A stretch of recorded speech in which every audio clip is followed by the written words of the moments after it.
I think Labour effectively want to blame Brexit voters, and whenever you blame a voter, that never really goes down very well. Kemi Badenoch's put forward this strong retail offer of a cut to stamp duty. But really they need to seize on these big set-piece opportunities to set out a vision and look at what the future of conservatism looks like and really paint a picture that differentiates them from what we are likely to see, which is more tax on the Labour side.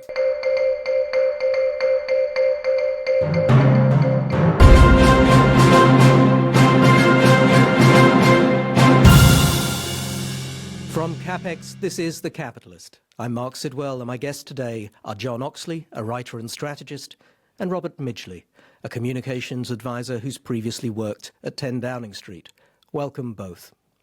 Now, the B word is back in Westminster's vocabulary. Next month, the Office for Budget Responsibility is expected to cite Brexit, alongside COVID, as a key factor behind its looming downgrade of UK productivity growth. For Labour, it's a politically convenient narrative. Blame the Conservatives and Nigel Farage for economic underperformance and justify a round of tax rises without owning the consequences. But the question remains, will the public buy it?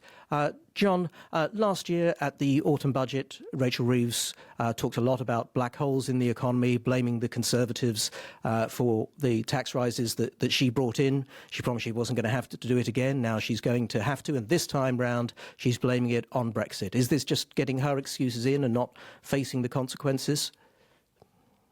It's very convenient for the government. I think we see all governments do this. The Conservatives themselves made about 14 years of hay out of the financial crisis and a note saying there's no money left.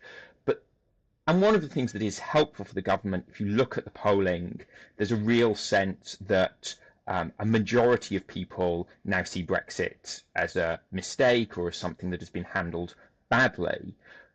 But there's a question, I think, of how much the public really go along with these excuses. I think they understand them, but there's still always a pressure on the government of the day to get things right and improve them. And that's going to be the real test for Rachel Reeves in this budget.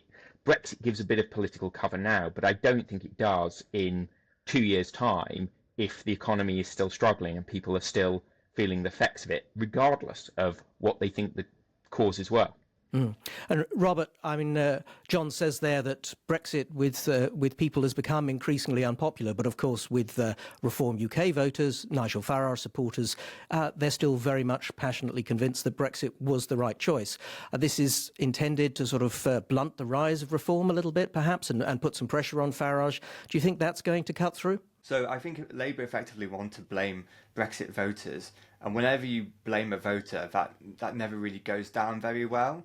And they're sort of blaming voters, saying, well, it's all your fault that we have to do all these tax rises. I think John was quite right in saying that, ultimately Brexit, doesn't matter how you sort of take it, those voters do count. A lot of them have gone off to various other parties now. And like you said, it's all tied back to Nigel Farage. And it's very convenient for the government to blame him because they are playing that political game, because he's surging in the polls and it's gaining quite a lot of momentum. So it's very easy to sort of pin Brexit on him because he led the campaign on it, but also because he's basically the opposition at the moment. And whether this economic argument may swing in favour of Labour, ultimately the voters don't like being blamed for something that they struggle to understand, and they rarely see in their day-to-day lives where their money is going to. And John, I mean, on Brexit, Labour, of course, has brought in a sort of reset with the EU of a kind. They've certainly sort of renegotiated bits of the deal, which is supposed to have improved things. They've also done new trade deals with the US, with India. All of this ought to suggest that things are a little better on the Brexit front now, but even by their own lights. Do you think this is just sort of confused messaging for them? This sort of plays against it to sort of suddenly be blaming Brexit now? I think what it points to is a real problem for the government, that if they are going to be saying Brexit drove this, Brexit is the reason we're having to make these changes, there's a real question of, and what are you going to do about it? Particularly from the people out there, Labour supporters, Lib Dem voters, Green voters, whose answer to that is, well, why aren't we going to reverse it? And I think it puts Labour in a difficult position where all they are effectively saying is Brexit was bad, it is going to continue to be bad, but all we can do is try to make the best of it, which then hampers their own responses, those things like the trade deals, makes it hard for them to really argue we are doing a good job on this issue, when the question is always there, well, if it is the cause of all these problems, why aren't you being bolder? And we talk a lot about the reform voters and how much they sort of still identify around support for Brexit. But the same is true on the opposite end of the political spectrum. There are a lot of voters out there, a lot of left-leaning voters, some centre voters, who are still very pro-EU. And what there is very little of in the middle is people who particularly care about the course that the Labour government is charting through the middle of this, through the middle of this problem. There are very few people who are out there sort of really passionately in favour of a trade deal with India, say, and sort of forming their votes or their worldview around that.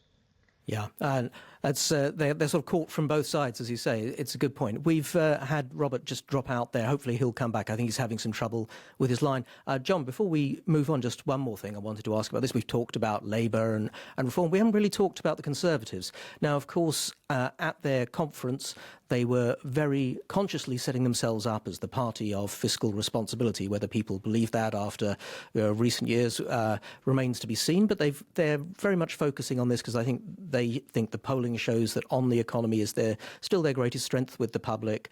Kemi Badenoch's put forward this strong retail offer of a cut to stamp duty. Do you think they are going to be in a good position? Kemi still gets, after all, to make the response to the budget as the leader of the opposition, that they're going to be in a good position to come across as the responsible ones as Rachel Reeves stands up and announces all these tax rises?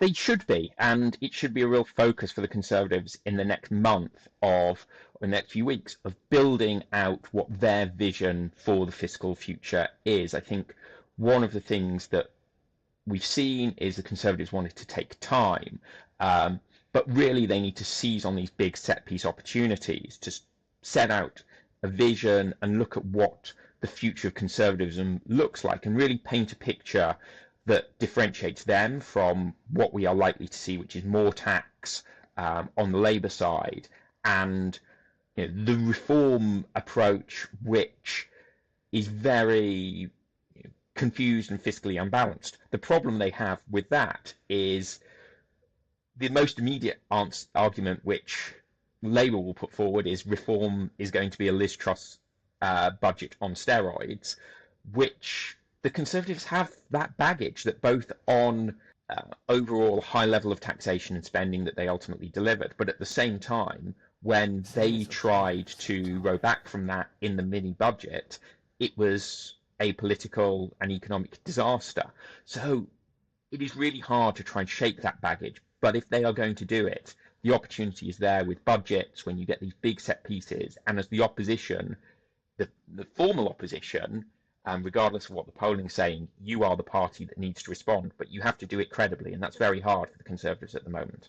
Yeah, we will wait to see how that goes. Well, let's move on to our next topic, another area where the Conservatives have issues with credibility, but Labour does as well. The great housing catch-up. The UK is short more than 6 million homes, an extraordinary deficit that stems from decades of political hesitation and chronic underbuilding. Both public and private development collapsed in the latter half of the 20th century and never recovered. Governments continue to dodge the politically awkward task of building where demand is highest, fearing local backlash. Now, The Times reports a new landfill tax may push up construction costs further. Labour is moving on planning and trying to do things to turn this around, but solving the crisis does mean confronting tough questions. Can local opposition be overcome? and who will lead the charge for bold, long-term building. John, there's been a new panorama out this week. Let's see if I can get the title right. Can the government win the race to 1.5 million homes? This is this target that they've set themselves. They're going to build 1.5 million new homes by 2029. It is not looking good. Under Angela Rayner as the housing minister, they got off to a very slow start. Steve Reed's in there now saying build, baby, build. But do you think they can really do it? I think it's going to be very, very difficult. As you allude to in your introduction, this is a problem that is 40, 50, 60 years in the making, and is the result of failing to hit those targets for many, many years. And getting there quickly means really reinvigorating this sector in terms of both the regulatory agenda. There is a lot of talk about planning, a lot of campaigns. We see Conservative YIMBYs, we've seen Labour YIMBYs really push arguments around planning. But effectively, that is only stage one of the bottleneck, and we will see what Labour do on that. But even then, you've got questions of, do we have enough workers to build the houses? Do we have the construction materials? Do we have enough bricks to build the houses? How does this flow into infrastructure demands, sewerage demands? It is a very, very hard problem. And what you see is almost every part of that journey is paved with political opposition. So I'm very doubtful. I think Labour have reasonably good intentions, but I'm not sure they have the stomach for the political fight on housing that is going to get these big numbers of homes delivered. And the fact is, if you've not delivered a good chunk of those in the first year or the second year, you are never going to do that, because we're never going to jump to building 700,000-800,000 homes in a year. So if you don't get most of the progress done in the first 3 years of government, that's a target you're just not even going to come close to. Robert, good to have you back with us. Hope you can hear me. Great. What do you think Labour should be doing if they're serious about cutting through the blockers and getting Britain building again? So I think housing is obviously a huge problem in the UK in general. They're planning to build all these towns and new villages all over the place on greenfield sites. And obviously I think that they should build on brownfield sites. For example, where I'm from in Yorkshire, we have so many of these sort of new towns sprouting up, all these new housing estates all over, and they're all completely empty. There's no services nearby, there's no doctors, there's no shops, and so they're just sat there all empty. I think a big question is, who is living in all these houses? Because we're not really sure, and you could tie it to the immigration argument and all of this stuff, but who's actually planning to move into all these houses that have no services in? And I think it's a really, really big question. And also it branches out to affordability, who can afford to move into these new houses, because the younger generation cannot move into these houses, and the people who are already on the property ladder, they don't want to sell it because housing prices have gone down, so they're sort of stuck where they are. So there's quite a few issues there that just aren't cutting through. Well, one of the big issues which you allude to there is building in the right place too. It's not just that we want homes, but we want them in the places where they can do the most for the economy and where the demand is the greatest. And above all, that means in London. Now, in London, they have a real problem, which is they have a 35% affordable homes target for all new developments. There have to be that many new homes in the development. And the problem with that, good as it sounds, is that it makes those developments in the capital, where it's so expensive to build now, just basically uneconomic. And all the evidence is that even if you build more expensive homes, that sort of creates a sort of flow in the market where filtering that people move down and actually does free up cheaper housing as well. So now there is talk that Steve Reed is going to put pressure on the Mayor of London in order to bring down this 35% target on affordable housing. Robert, do you think that makes sense? I mean, you can call it affordable housing all you want, but the fact is that the London average wage is still sat at, what, 35k? On 35k, you can't access that affordable housing. Affordable housing, that access starting point is around 60 to 70k that you need to have an income for. So it's a non-starter. These people who are on that London average wage are basically stuck in renting properties in private accommodation. John, what's your take? Do you think the affordable homes guarantee is an important thing to push on? I think when you look at the realities is that 35% of a small number of homes built is probably worse than 15 or 20% of a good number of homes built. But when zoom in on this, what you're effectively seeing is, we talk a lot about left and right YIMBYism. This is a form of left NIMBYism, which you see in London, where people are just as opposed to building around them as you see in some of the rural Tory areas, but that gets framed through this anti-developer line. And I think the reality is, when you look at the economics of housing, the best thing you can do is just build something and get people living in them. And if you look at some of the examples from the US and from New Zealand, getting homes built benefits everyone. And the more impediments you have to that around things like affordability are just making it harder, making the margins tighter for developers. And particularly while land prices are high and planning permission is hard to obtain, it's another thing that just squeezes both their willingness to build, but also across the industry. It's about the capital demands, and when projects are very expensive and you're relying on the flows of capital, it really restricts us to a few developers and makes it much harder for there to be a free market in getting houses built. That's fascinating. Well, let's hope that one way or another the government can actually make some progress on its housing targets. Finally today, as the centenary of Margaret Thatcher is marked, it's easy to forget just how effective she was at capturing public attention. With crisp messaging and conviction, she dominated headlines in a pre-digital age, winning trust, even from critics. Today, the party leaders seem less confident. Keir Starmer lacks rhetorical punch, Kemi Badenoch suffers from low name recognition, and while Nigel Farage commands media space, including reaching the young on TikTok, he remains far more unpopular than not, and when it comes to a preferred Prime Minister, still loses to Keir Starmer. As John recently put it in an essay on post-literate politics, there's no use mourning that long-form manifestos are now drowned out in a sea of viral clips. Politicians must learn to compete in this age of short-form video. The real question is who can master the message and move the needle. John, could you just explain a little this idea of post-literate politics that you've written about, because it's a fascinating one.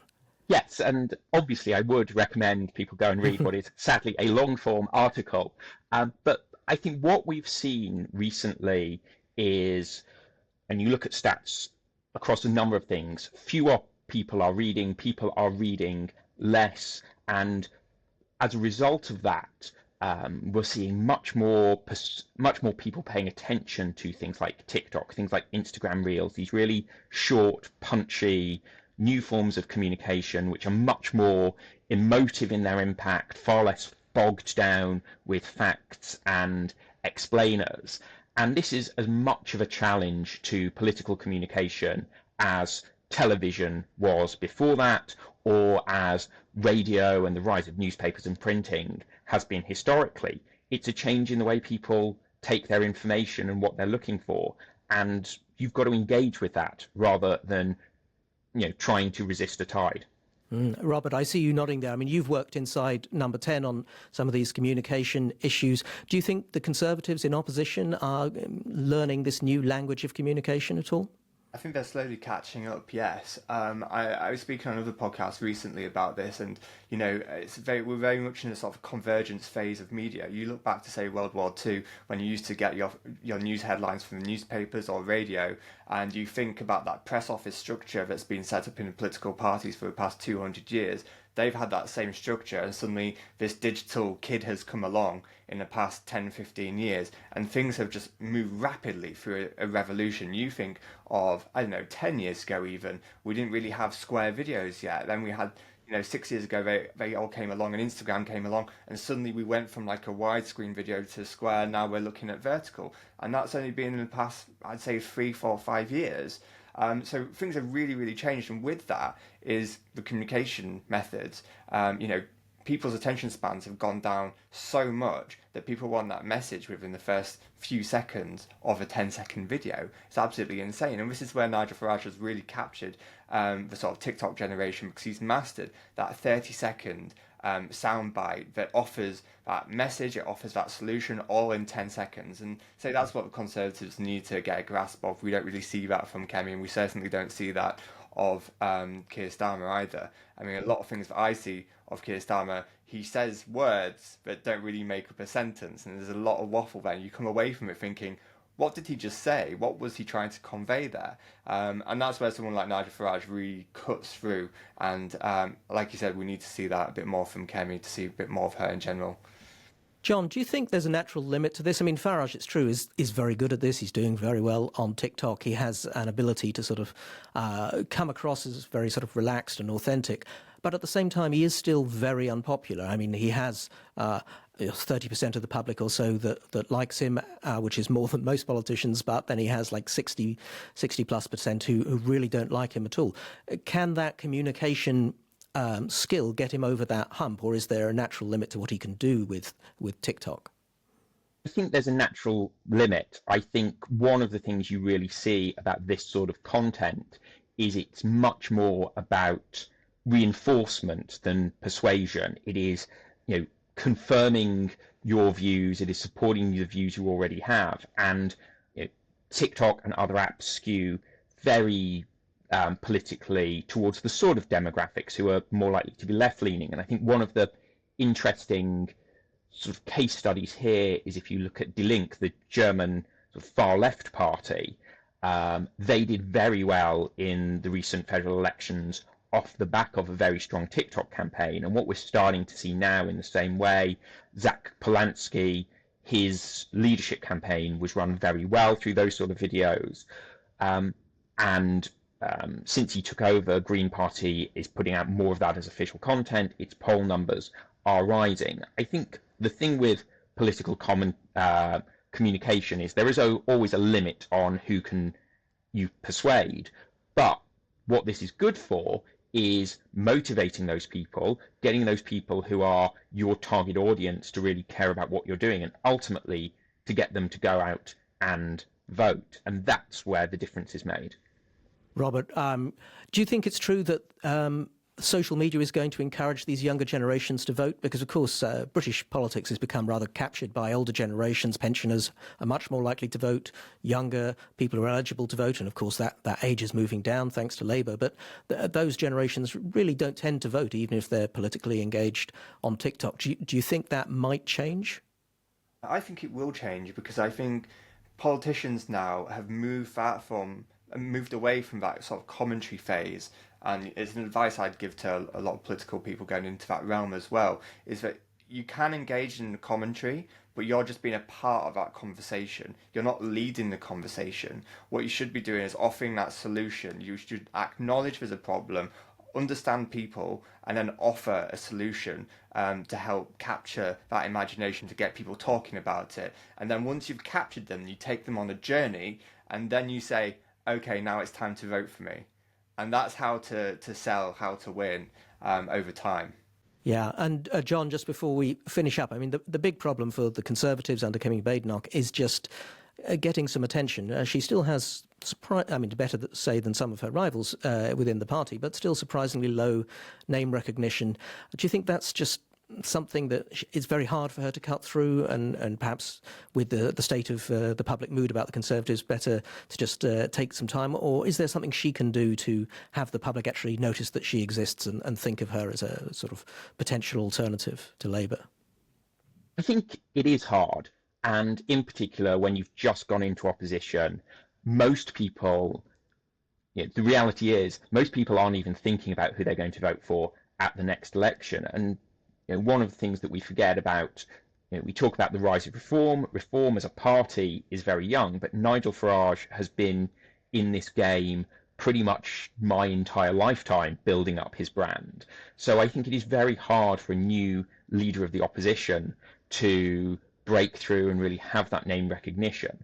But I think there is a lot more that the Conservatives could be doing as a party. And I think one of the interesting things about the new media is it probably shouldn't just be about the leader. You need to think a lot of what's persuasive, particularly when you look from an advertising point of view, is things like user-generated content, stuff that doesn't feel like it's coming from a political party.